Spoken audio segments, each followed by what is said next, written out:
Tondiraba jäähall on Eesti jäähoki kants. Täna on siia jääle kogunenud Kaitseväe juhtkond, kantslerid, Kaitseväe hokiklubi, et pidada maha üks lustakas sõpruskohtumine.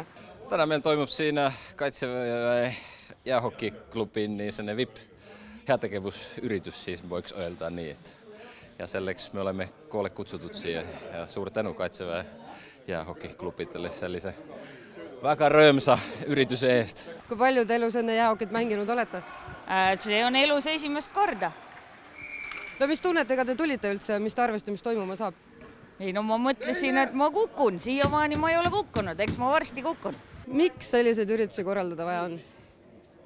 Ma ei teagi, ma arvan, et neil on hea teada, et millega me tegeleme kord aastas, nad võiksid vaadata need inimesi, kui keeruline see on. Ega midagi muud, saab nalja ja sõita, ega midagi targemad ei ole. Mis tunnetega te üldse tulite siia, kui palju te jäähokit enne mänginud olete? Ma ühe hooajal olen mänginud, ikka ennem, jah. Aga tunne on siuke keeruline. Eks võtab aega ja uiskudel seismine. No mis te arvate, miks selliseid mänge vaja pidada on?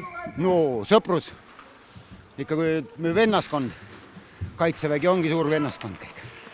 No, mul on niin hea mulle siitä, että kui nüüd 2 päivät sä olet ollut joulurahul, niin se on väga hea yritys. Ja nagu ütlesin, suur tänu Kaitseväelle, että korraltavat seda yritystä. Ja mä usun, että perästä sitä meille kaikille nendelle, kes ei ole varem mänginud jäähoki, niin nüüd ne alustavat mängida jäähoki. Mis on järgmine koht, kus Kaitseväe hokiklubi nagu päriselt mängib?